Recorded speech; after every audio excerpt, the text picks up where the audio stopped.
Hello and welcome to a discussion of Orley Farm by Anthony Trollope, which is 825 pages and the third novel I read for the Chunksters Reading Challenge. And on completion I donated £10 to Book Aid International. The amount that booktubers have donated so far this year is £282 towards the target of £1,200 by the 31st of December 2020. And as outstanding pledges amount to £950, we should reach this target. In Orley Farm, Lady Mason is a widow living with her 21-year-old son Lucius. 20 years earlier she was tried and acquitted of forging her husband's signature on a codicil to his will to gain some property for her infant son.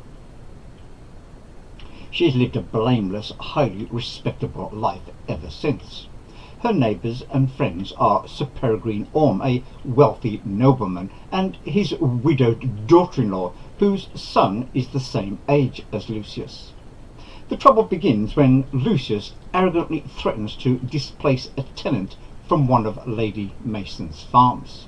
The tenant goes to Lady Mason's stepson, also Lucius's half-brother, with evidence that Lady Mason did forge the signature on the codicil all those years ago.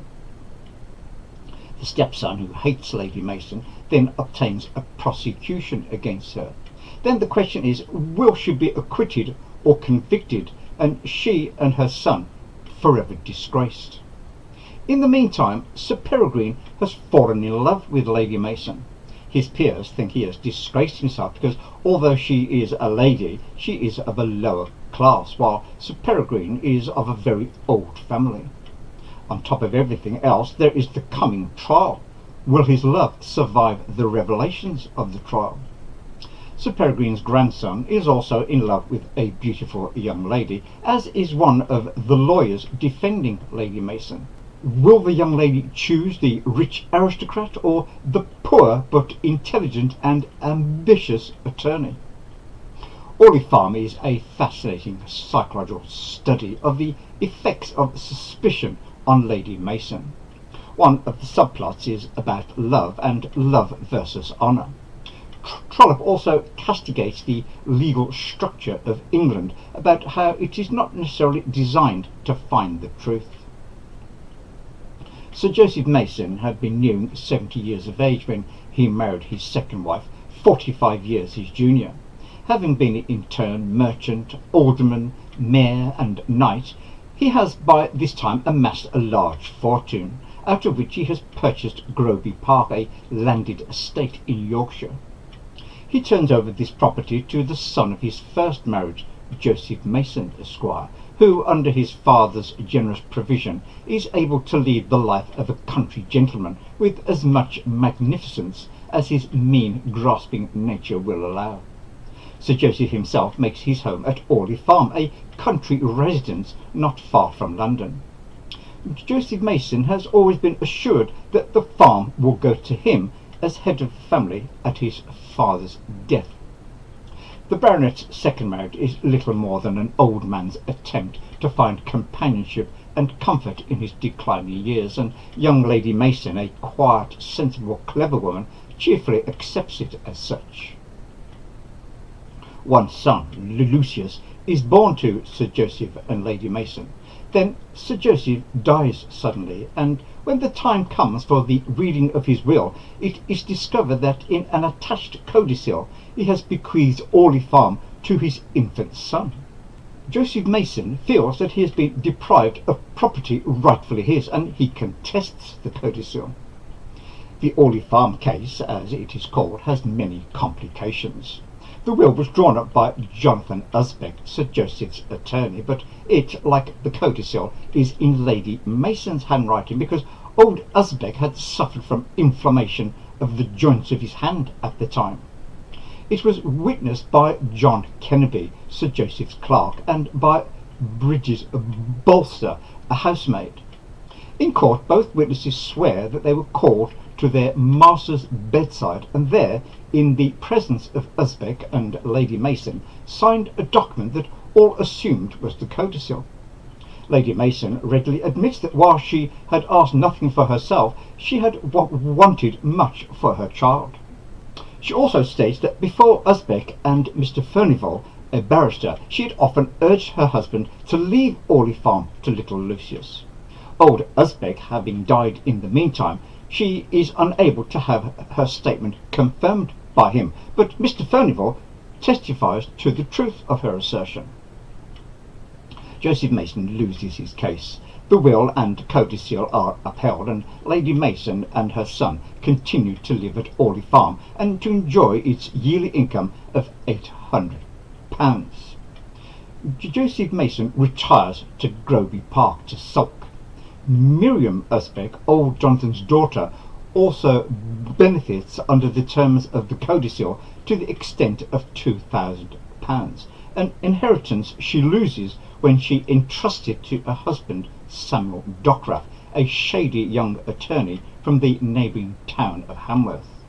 Relations between Usbeck's daughter and the mistress of Orley Farm are always friendly. Thanks to Lady Mason, Dockrath holds 2 outlying fields on the estate at low rental. Sir Peregrine Orme of the Cleve is one of Lady Mason's neighbours and lives with his daughter-in-law Mrs. Orme, who is Lady Mason's best friend, and his grandson, namesake and heir.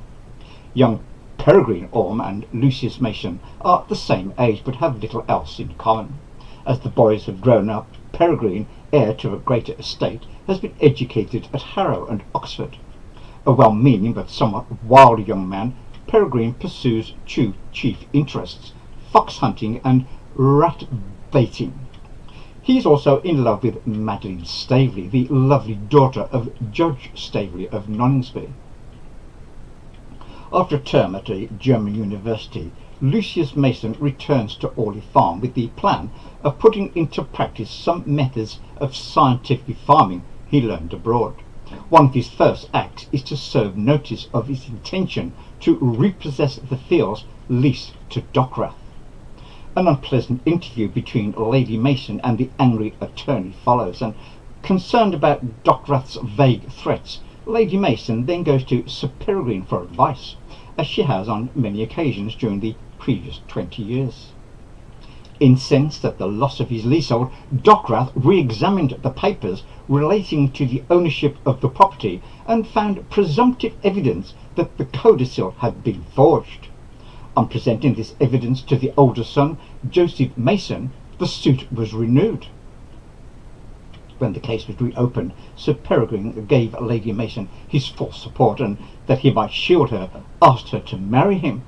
She was deeply touched and at first accepted him, but knowing her guilt, could not bring herself to bring shame on him and his family if she should be convicted of the charge of perjury.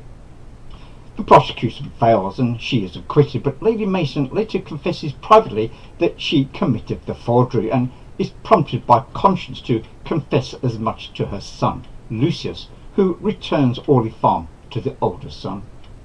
There are various subplots. The main one deals with a slowly unfolding romance between Felix Graham, a young and relatively poor barrister without family, and Madeline Staveley, daughter of Judge Staveley of Noningsby.